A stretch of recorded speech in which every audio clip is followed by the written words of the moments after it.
another question, and that is for the panelists, what are your favorite preferred learning platforms to gain hand-on skills? I hate being first, but I will try. I think Kyser is the best person here to talk about it. But I think you guys just try HackMe, Hack the Box, and those platform. I would be honest, I do more like when I'm walking, uh, um, listening to some video. I think using your time. But yeah, for hands-on, you have to be on your laptop and a screen, right? So I think use all this try hack me or hack the box platforms and other platforms you guys have. If you can build one, I would say the lab. I would say that is better. Like you start building your own lab than just using someone. I think so. And again, I focus on a niche called SAP, as I said. So even though I'm not an admin, I try to spin up systems. Cloud is all new word, right? So you can easily spin up AWS account, Azure account, GCP. They give you free credit. So I think do those things too. I think cloud is the thing which is everywhere. So yeah, I think AWS, Azure, GCP, any other platform which you can get. It's not going to be one, I would say. So it's going to be multiple. And as Peter and everybody has been saying, like pick what your niche is. Like you have to some point you have to pick your niche, like which area you want to go. If it's a cloud security, yeah, AWS, Azure, GCP, they all give you free credits, and so I think I love doing that, like building my own EC2 and learning VPC and doing security groups and whatnot. I think if you do such things on your own, by reading, by watching videos and everything else, that makes you a better person. You understand it from the ground up than just other things. But I would say some multiple answer. I think yeah, and I will maybe let the experts, Kyser and others, confirm. But that would be my response. Maybe next question. Don't make me first, but I will try. The least expensive ones, preferably free. And of course, it depends on what skill you're interested in.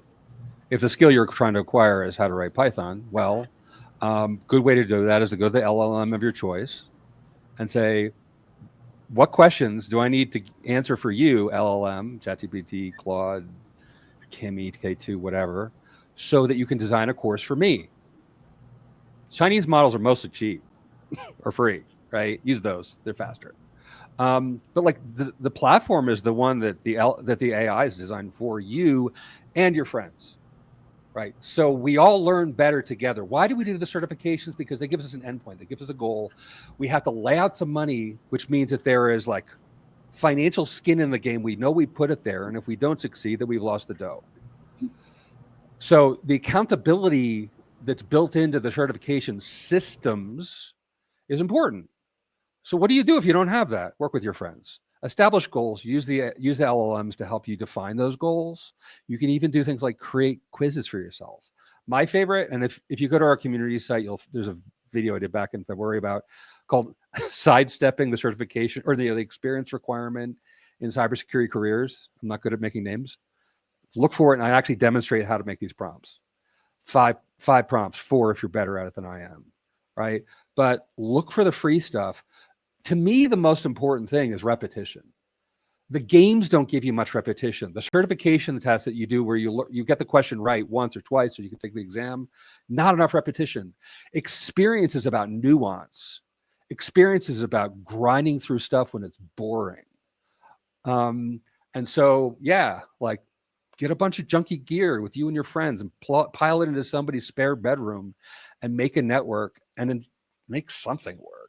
And then publish about it. Provide proof to the market by publishing your work, the work that you and your friends did, and you will stand out. And the certifications can't hold a candle to that kind of experience and the proof that you've done the work.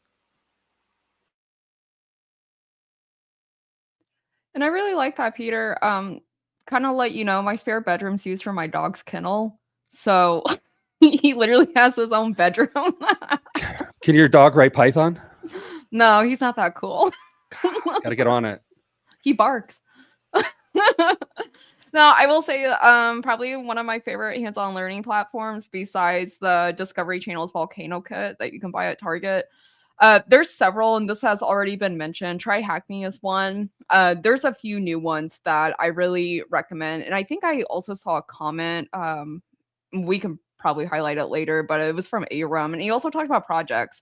And some of these kind of get two and two together. It's really good for resume building. It lets you know where your skill strength is. It hopefully, again, can find your passions where you can invest your education in this. And I'll post it in the YouTube comments here.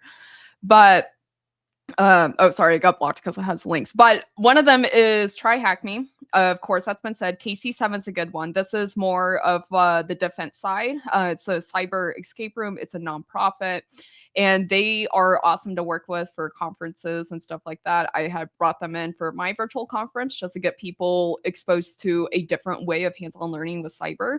And then another one that I absolutely recommend is cyberacademy.org. They have a lot of good project ideas for those that are new to the industry, for those who are looking on building projects. And this is everything between coding, networking, sim building, detection rules, you name it. They have a project for it, and it's free. Again, these are awesome things that you can implement and show your work on. And then you could take it to the next level, right? A LinkedIn newsletter about your experience doing this, lessons learned, things that you can give to someone else where they could be also set up for success. So my favorite learning platforms for hands-on skills, my top two are definitely TryHackMe and Hack the Box. As Peter was talking about, the free stuff is great. TryHackMe has a lot of free content. I would say the bulk of TryHackMe is free, and then you can explore all of that. And then once you're out of free stuff, then you can invest some money. And if you invest some money in that platform, they do student discounts. So if you're a student, take advantage of that. You just got to register the TryHackMe with your school email, and they'll give you the student discount. It's pretty easy process to do.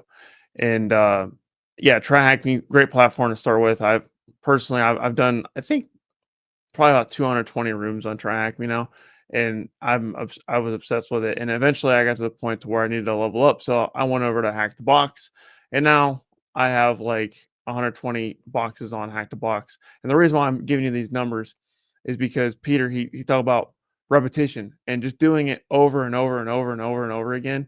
That's really what made me really good at being a pen tester, is just doing it over and over and over again, week after week after week after week, and just going through it. And there are a bunch of other platforms out there, but honestly, those are the two that I've ever really used. I also use the Burp Suite Web Security Academy, which is great if you'll be a web app pen tester, and it's absolutely free for that. But those are my main two. And I don't really veer off on other platforms because there's still a lot of content even though I've had what seems like ridiculous numbers on both those platforms, I haven't even scratched the surface. There's still hundreds of other boxes on Hack the Box, and there's still hundreds of other rooms on TryHackMe. So I wouldn't get too involved with like getting on like 5, 6, 7 platforms. Like just pick 1, 2, maybe 3, and just stick with like your 3 that you like the most. It's okay to experiment, but once you find out what you like, just like triple down on the things you like and just repetition over and over. It's going to get boring, but that's where the real skills come into play, is when you do it anyways, when it's not fun and when it's not exciting. Repetition is king. Yeah. Let me add one thing. When you're looking for work, do not count on your level and TryHackMe or Hack the Box or any of them to get you work. Hiring managers don't care. They do not care about your score in TryHackMe. You have to find other ways to distinguish yourself, and most of that happens through like showing up and being willing to work. Well, I agree with that. Yeah, your score and your rank doesn't matter.